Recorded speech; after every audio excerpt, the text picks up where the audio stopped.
Film चक दे India में शाहरुख खान ने जब फाइनल खेलने जा रही थी उनकी टीम, तो अपने खिलाड़ियों का जोश बढ़ाने के लिए कुछ बातें कही थी। जब कोलकाता की टीम चेन्नई के खिलाफ उन्हीं के मैदान में आईपीएल का फाइनल खेलने जा रही थी, तो आखिर गौतम गंभीर ने क्या कहा। गौतम हमारे साथ हैं। गौतम, एबीपी न्यूज़ में आपका स्वागत है और बहुत बहुत बधाई। क्या कहा आपने, आखिर आखिर क्या कहा आपने कि एक यूनिट जो 11 खिलाड़ियों की थी, वो ओपोनेंट जो 11 खिलाड़ी थे उन पर बहुत बराबरी से खेली और उनके होम ग्राउंड में भी आपने कहीं भी ऐसा लगने नहीं दिया कि उनको कोई एडवांटेज दिया हो उसका? नहीं, ऐसा कुछ नहीं, मैंने कुछ ऐसा खास नहीं बोला। अल्टीमेटली मैं बहुत लकी हूँ कि इतने मोटिवेटेड खिलाड़ियों को की कैप्टनसी करा था और हम सब बड़े मोटिवेटेड थे बिकॉज लास्ट ईयर जिस तरीके से केकेआर खेली थी तो हमारा एक सबका एक ड्रीम था कि एक स्टेप आगे बढ़ के जाए। और जब आप इतने बड़े मैचेस खेलते हो तो इसमें कोई फेवरेट नहीं होता, ना कोई अंडरडॉग होता है ना कोई फेवरेट। जो उस दिन पे अच्छा खेलता है वही मैच जीता है। तो इंपॉर्टेंट थिंग यही थी कि अगर हम इकट्ठे रह के मैच खेलते, चाहे वो चेन्नई के अगेंस्ट खेल रहे होते, किसी के अगेंस्ट भी खेल रहे होते, तो रिजल्ट हमारे फेवर में जाता और लकीली वही हुआ। मतलब आपका जो बैटिंग ऑर्डर था, शुरुआत में कुछ मैचों में आपने नीचे बैटिंग की नंबर 3 पे, फिर आप ओपन करने गए। ये टीम के लिए भी अच्छा रहा, आपके लिए भी अच्छा रहा। क्या कुछ माइंड में था एज अ कैप्टन, आप क्या कुछ सोच रहे थे? और अपना बैटिंग ऑर्डर जो कि एक तरीके से आप डिसाइड कर सकते थे कप्तान होने के नाते, लेकिन आपने किस तरीके से अपने बैटिंग ऑर्डर को डिसाइड किया?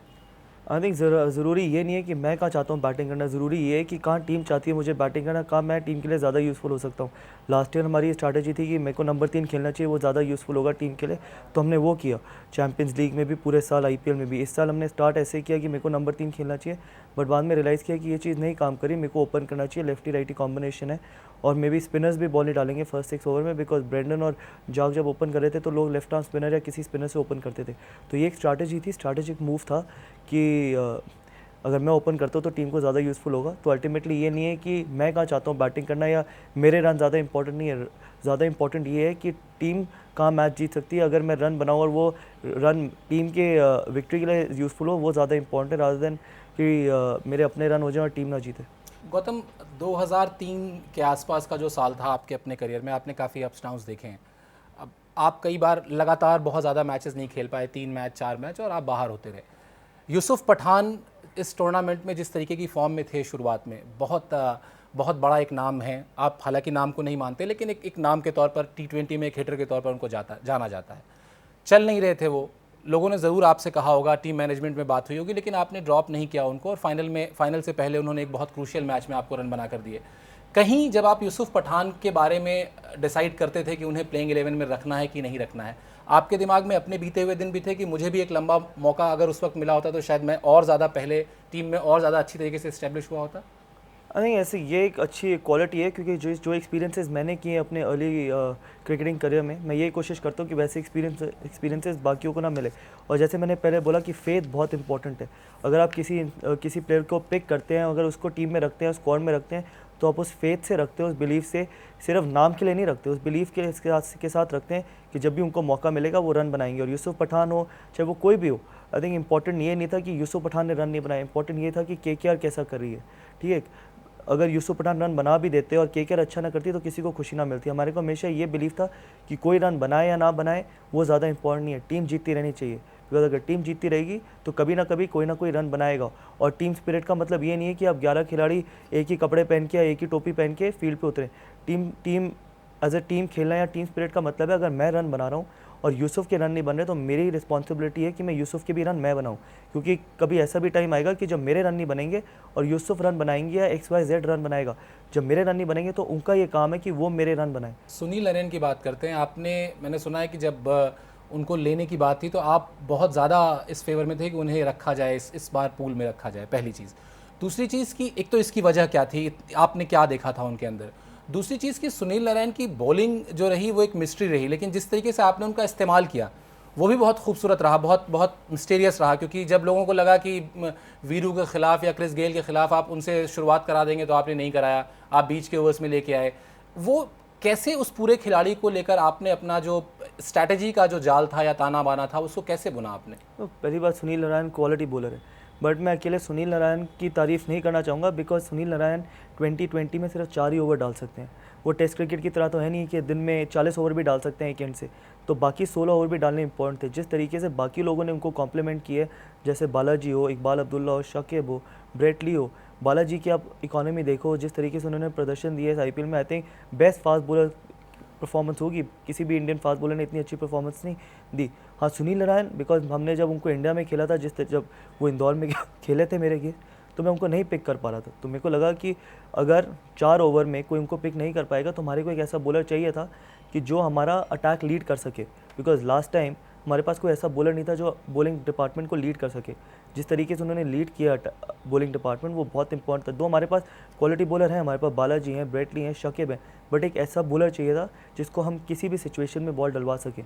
तो वो एक ऐसा इंपॉर्टेंट फैक्टर था इस टूर्नामेंट में। जिस तरीके से उन्होंने डिलीवर भी किया, आई थिंक बहुत क्रेडिट जाता है उनको। पहला IPL खेल रहे हैं, अपना प्रेशर बहुत ज़्यादा होगा, बट जैसे उन्होंने बॉलिंग डाली है, बहुत क्रेडिट जाता है उनको। गौतम, मुझे किसी ने बताया कि शाहरुख खान ने कुछ सरप्राइज मैसेजेस इकट्ठे किए थे फाइनल से पहले, और उसमें उनकी जो फैमिली मेम्बर्स थे, प्लेयर्स थे, उनसे उनके लिए बेस्ट विशेष थी। क्या था, कुछ बताएंगे आप ज़रा कि क्या अरे थे? बहुत इमोशनल मैसेजेस थे। जैसे सबके फैमिली मेम्बर से मैसेजेस दिए थे फाइनल में जाने से पहले, तो हमारे को लास्ट टीम मीटिंग में दिखाए थे। तो उसके बाद सबको बहुत ज़्यादा सब इंस्पायर हो गए थे। अगर आपके फैमिली मेम्बर आपको ऑल द बेस्ट विश कर रहे हैं या वो चाहते हैं दिल से कि आप जीतें ये टूर्नामेंट KKR के लिए, उनके लिए, तो इंसान इमोशनल हो जाता है। तो वो भी ये एक बहुत अच्छा मैसेज था जो शाहरुख खान और बाकी लोगों ने ये प्रिपेयर किया, जिससे सब बहुत मोटिवेट हो गए थे।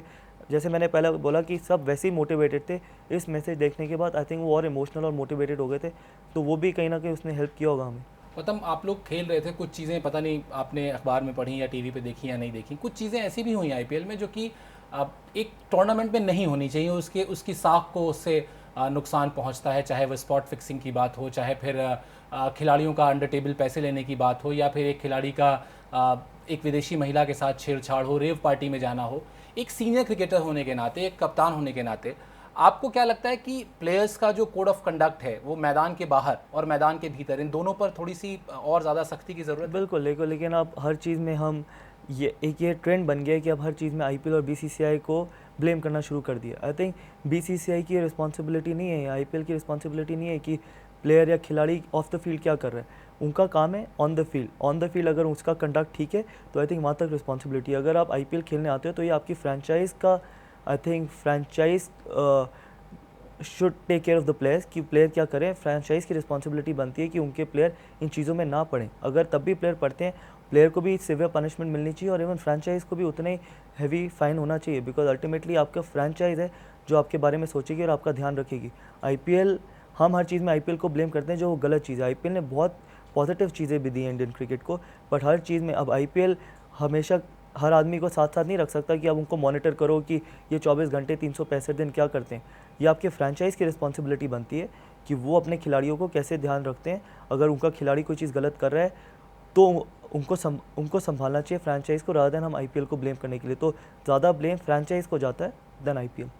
गौतम, एक और पर्सनल सवाल की, शादी का लकी चार्म लेके आई है वाइफ नताशा? आई थिंक अब IPL जीतने के बाद तो मैं ये कह सकता हूँ कि हाँ लकी चार्म है, बट लकी चार्म से ज़्यादा बहुत अच्छा सपोर्ट है। आई थिंक कई बार ऐसे भी दिन जाते हैं कि जब आप नहीं अच्छा करते या टीम अच्छा नहीं करती, आपके पर्सनल परफॉर्मेंस भी नहीं अच्छी होती, तो जब आप वापस कमरे में जाओ तो आपको पता है कि कोई है जो आपको हमेशा सपोर्ट करेगा, उसी तरीके से मिलेगा जिस तरीके से वो हमेशा मिलता है, रादर देन कि आपकी परफॉर्मेंस देख के कि आज आपने रन बना दिए हैं तो वो डिफरेंट तरीके से मिले या नहीं बनाए, आप उनके लिए वही हो, चाहे आप रन बनाओ या ना बनाओ, जो हमेशा थे। तो वो एक इंपॉर्टेंट सपोर्ट है किसी भी खिलाड़ी के लिए और किसी भी इंसान के लिए कि जब आप वापस जाओ, अगर आपका लाइफ पार्टनर ऐसा हो जो आपको हर तरीके में अच्छा सपोर्ट दे, वो सबसे ज़्यादा इंपॉर्टेंट था। लकी चार्म मैं आप कह सकता हूँ कि लकी चार्म है बिकॉज हम जीत गए, बट सपोर्ट ज़्यादा इंपॉर्टेंट था उनका। इस जीत के बाद अब फिर से ये कहा जाने लगा है कि गौतम गंभीर की कप्तानी को लेकर जो दावेदारी है टीम इंडिया की, वो मजबूत हुई है। A, B, कुछ दिन पहले महेंद्र सिंह धोनी ने ये कहा था कि वो 3 फॉर्मेट में से कोई एक फॉर्मेट छोड़ सकते हैं। लोग जब इन A और B को मिलाते हैं तो सबसे पहला जो चेहरा नज़र आता है वो गौतम गंभीर का है। गौतम गंभीर कहीं अंदर से सोचते हैं कि अगर ये जिम्मेदारी आई तो उसको कैसे उठाना है? बिल्कुल नहीं, आई थिंक आएगी, जब आएगी तब सोचूंगा, बिकॉज अल्टीमेटली मेरे हाथ में KKR की कैप्टनसी थी और मैंने पूरी ऑनेस्टी से करी है। और हमेशा कोई भी रिस्पॉन्सिबिलिटी दी गई है, चाहे वो इंडिया की कप्तानी, चाहे वो दिल्ली की या KKR की, पूरी ऑनेस्टी से करी है। अब ज़्यादा फ्यूचर में नहीं देखते। अल्टीमेटली आप एज अ कैप्टन सेलेक्ट नहीं होते, आप एज अ प्लेयर सेलेक्ट होते हो। कप्तान कैप्टनसी या वाइस कैप्टनसी एक डेजिग्नेशन है। आपका काम सबसे पहले है कि रन बनाना या विकेटें लेना और अपनी टीम को जिताना।